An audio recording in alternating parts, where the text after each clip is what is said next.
Good morning mga guys. Ito po tayo ngayon ay sa tabing dagat. Ayun, nakita ko dagat na po yan.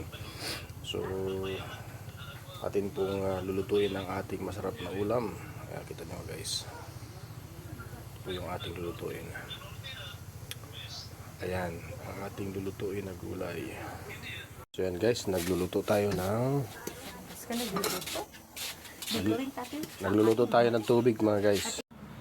Ayan guys, so nahanda po ang ating gulay. Ayan o, meron tayong pangsahog. Ayan ang ating gulay guys. Ang mahal ng isda dito. So sabawan natin. Ang tawag sa isda nito ay banak, balanak. Ayan o. Ayan guys, so nagpapakulo tayo ng tubig. Ayan. Ayan po yung ating pinapakulong tubig. Di ko rin din ginagamit natin. So ang sarap dito guys, kahit mainit, dahil tabing dagat lang ito. Ayan. Dito ako nagluluto. Ganda ng lugar dito mga guys. Pwede kayo magbakasyon dito.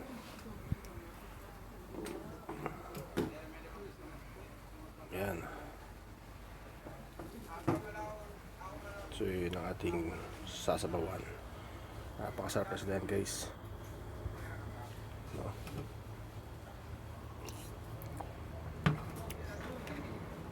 Sili, mga hiwain natin ito mamaya para masarap. Okay, so mainit ng tubig. Gawin natin ang mga dapat ilagay. Lapit na kumulo yan, mga sangkay.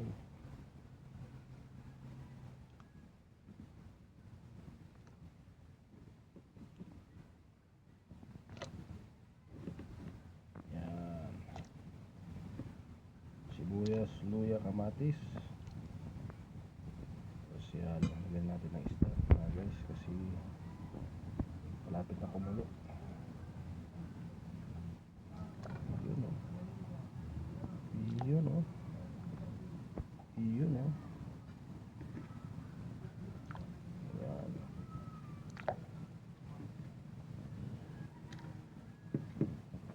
Ayan, nagiging kulay gatas na guys.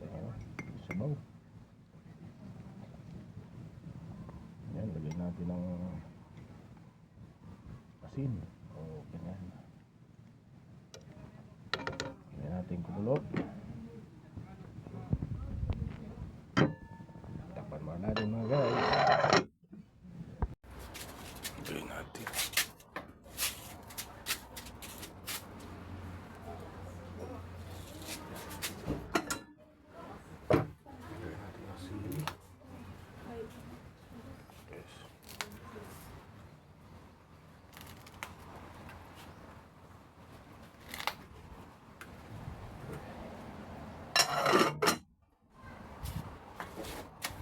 Yan, para maging maanghang.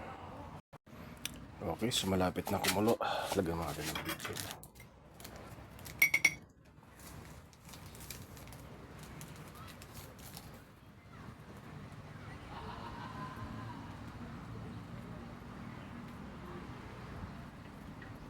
Lagyan natin ang gulay.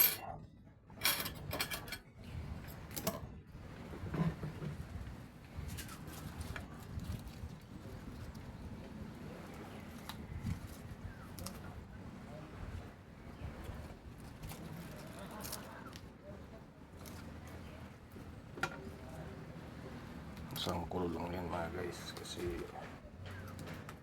nadudurog yung isda. Pag kumulo yan, okay na yan. Dudo na lang yung isda.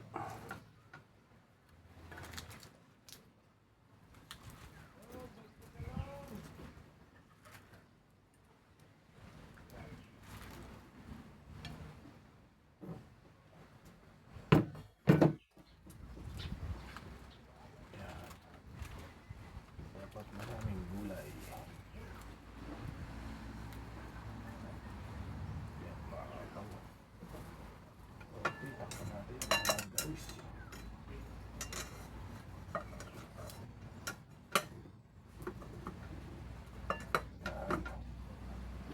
natin. Agad. Luto siya. Yan guys, silipin na natin. Puno na. Wow! Ayan na po. Puno na. So maganda po ito guys. Thank you for watching. Ayan na po yung ating finished products. Hindi na po siyang bulutin. Okay na po. Wow!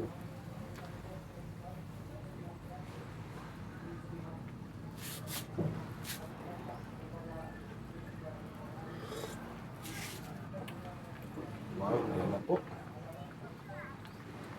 Ayan na po guys. Thank you for watching. Luto na po siya. Ayan. Thank you for watching guys. Luto na po yan. Hindi na po sa pagkain yan.